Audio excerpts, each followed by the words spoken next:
Ce soir au téléjournal, on s'intéresse à la place qu'occupent les maladies mentales dans notre système de santé. On va justement aller rejoindre Mère et Christine qui a rencontré Lola Noël de la Fondation des maladies mentales, qui depuis 2005 ont pris plusieurs mesures pour la prévention.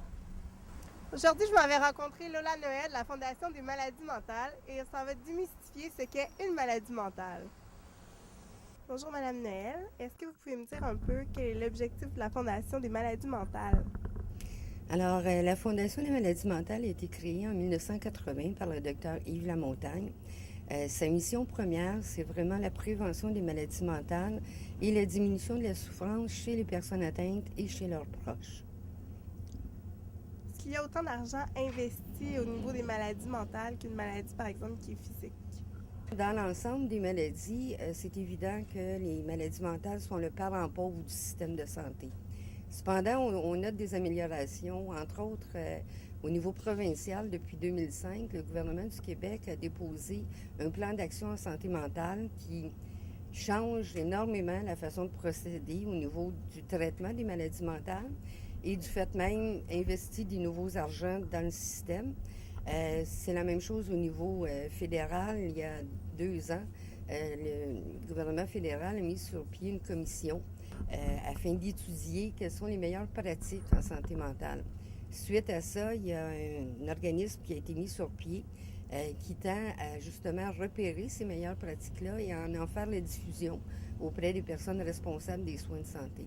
Mais effectivement, je le répète, les maladies mentales ont été longtemps et sont encore à l'heure actuelle le parent pauvre du système de santé, tant au niveau financier qu'au niveau des investissements qui y sont faits. Est-ce qu'on peut parler qu'il y a une équivalence au niveau des soins qui doivent être offerts pour une maladie mentale comme une maladie physique? Encore là, c'est difficile de comparer des pommes avec des oranges. Là. Le système de santé étant ce qu'il est, il y a des listes d'attente en psychiatrie comme il y en a pour d'autres types de maladies. C'est difficile, comme je dis, c'est très difficile de comparer, sauf qu'on sait pertinemment qu'à l'heure actuelle, il y a des manques, il y a des carences au niveau du nombre de psychiatres. Par contre, les psychologues, l'autre problème qu'il peut y avoir avec, c'est que la majorité travaille dans le privé. Donc, les consultations ne sont pas nécessairement remboursées par le système de santé. Il y a du travail à faire encore, énormément.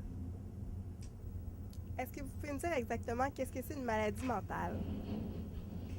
La question est vaste. Une maladie mentale, en partant, il y a plusieurs types de maladies mentales et c'est un ensemble de symptômes et de signes qui perturbent à la fois la pensée, le comportement et l'humeur. Par humeur, on entend émotion. Dépendamment du type de maladie, si on parle de maladie de l'humeur, justement, ou de schizophrénie, ou etc., ces symptômes-là peuvent varier, changer, et il faut qu'il y en ait plusieurs pour qu'on dise d'une personne qu'elle est atteinte d'une telle ou telle maladie. Comment est-ce qu'on doit aborder une maladie mentale? Je pense qu'en premier lieu, il faut l'aborder en mettant de côté ses préjugés. Si on parle des personnes comme vous et moi, si on est en face d'une personne qui est atteinte, je pense qu'a priori, il faut l'écouter. Il faut l'accompagner là-dedans. Mais évidemment, on n'est pas ni psychologue ni psychiatre. Alors, c'est pas à nous si, par exemple, moi, si j'ai une amie que je pense qui est malade, c'est pas à moi à être son psychologue. Ce que je peux faire, cependant, c'est l'encourager fortement à aller consulter des professionnels.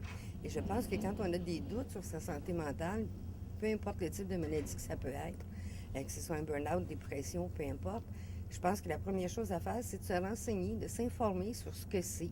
Déjà, ça atténue les peurs, les craintes, et ensuite, il faut aller consulter des professionnels. Ça, c'est indispensable. Je vous remercie, Mme Noël, pour l'entretien. Bien, ça m'a fait plaisir et j'espère que ça va pouvoir donner de l'information à vos spectateurs. La Fondation des maladies mentales s'implique à la prévention de celles-ci. Il reste juste à espérer que ça fonctionne et que les gens considèrent les maladies mentales comme aussi importantes que des maladies physiques. C'était Marie-Christine Lambert pour Capharnaüm.